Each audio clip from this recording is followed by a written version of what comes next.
Hello, good evening, नमस्ते, Radhe Radhe to all the future chartered accountants and हमारे प्यारे CS parents. उम्मीद है आप लोग सब बढ़िया होंगे और आपकी प्रिपरेशन भी बिल्कुल ताबड़तोड़ चल रही होगी। तो आज इस वीडियो में मैं आपसे बात करने आया हूं for the checklist for CA foundation May 2025 attempt, हमारे पेपर 3 यानी क्वांटिटेटिव एप्टीट्यूड के लिए। आप लोग अच्छे से अभी प्रिपरेशन कर रहे हैं, बट पेपर नजदीकी है, आने वाला है। फरवरी का मंथ चल रहा है, मिड फरवरी आ चुका है, आपके पास मार्च अप्रैल बचा है, फिर 15 मई से आपके एग्जाम शुरू हैं। तो कुछ बातें हैं, कुछ चेकलिस्ट पॉइंट्स हैं आपके पास, जिसको आपको बहुत ज्यादा ध्यान रखना है और आपको इंश्योर करना है कि हर हाल में ये चेकलिस्ट तो जरूर टिक होनी चाहिए, क्योंकि इसके बिना आपकी प्रिपरेशन अधूरी रहेगी।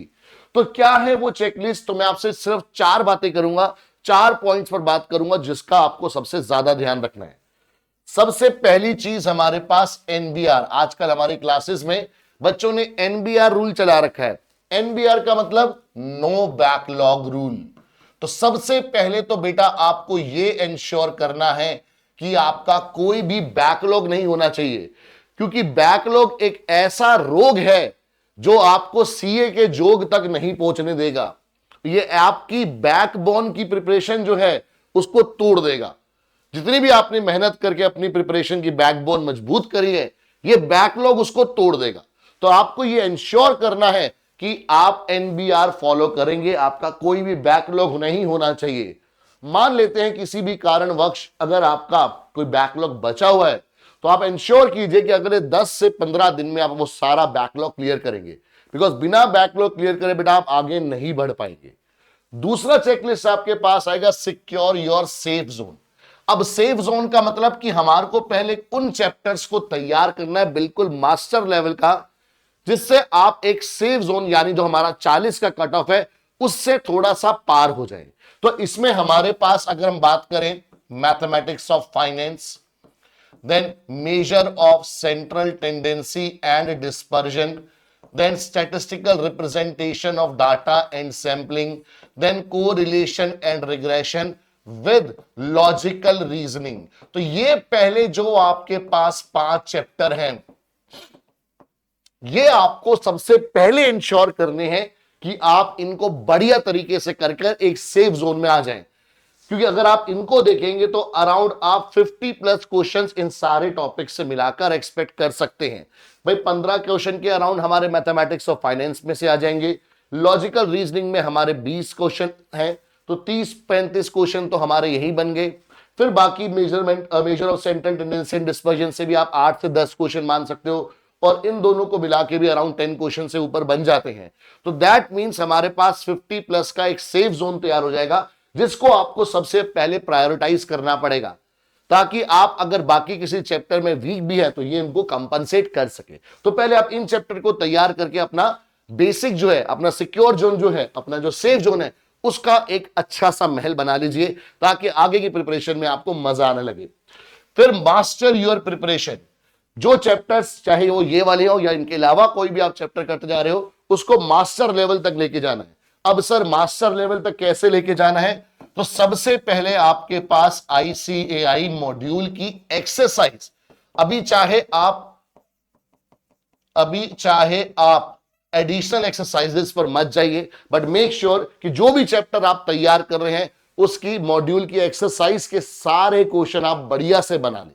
वो आपका एक सेफ जोन है। बिकॉज अगर आप प्रीवियस ईयर क्वेश्चन देखोगे तो डायरेक्टली बहुत सारे question as it is repeat होते हैं मॉड्यूल की एक्सरसाइज से, या कई बार सिर्फ वैल्यू चेंज कर देते हैं, बट कॉन्सेप्ट और टाइप ऑफ क्वेश्चन बिल्कुल वही रहता है। साथ ही साथ आपको पीवाईक्यूज और लास्ट 5 इयर्स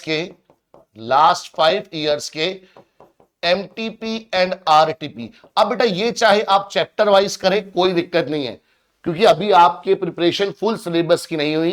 तो आपके जो जो चैप्टर होते जाए उनको प्रीवियस अटेम्प्ट के एमटीपीस और आरटीपीस से जो चैप्टर वाइज क्वेश्चंस हैं ढूंढ ढूंढ के आप उनको बनाते रहे, ताकि आपको एक आइडिया लग जाए कि आईसीएआई आपसे किस लेवल के क्वेश्चन पूछ रहा है।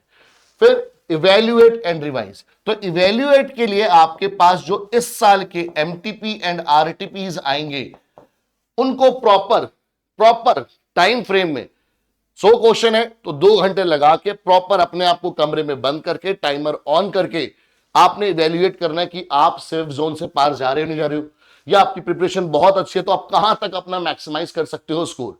और अगर वहां पर कहीं गड़बड़ हो रही है, कुछ गलतियां पता लग रही है, कोई फॉर्मूले भूल रहे हो, ट्रिक्स भूल रहे हो, तो उसको रिवाइज करो। तो इवेल्युएट रिवाइज इसकी बहुत ज्यादा जरूरत रहेगी आपको अपनी प्रिपरेशन के अंदर। फिर से प्रिपरेशन करने से काम नहीं चलेगा, अपनी प्रिपरेशन को इवेल्युएट करना बहुत ज्यादा जरूरी है। क्योंकि जब आप अपनी प्रिपरेशन को इवेल्युएट करते हैं तो आप समझ पाते हैं कि कहां पर आप लैग कर रहे हैं, कौन सा आपका स्ट्रॉन्ग एरिया है, कौन सा आपका वीक एरिया है, और फिर आप उस पर काम करते हैं।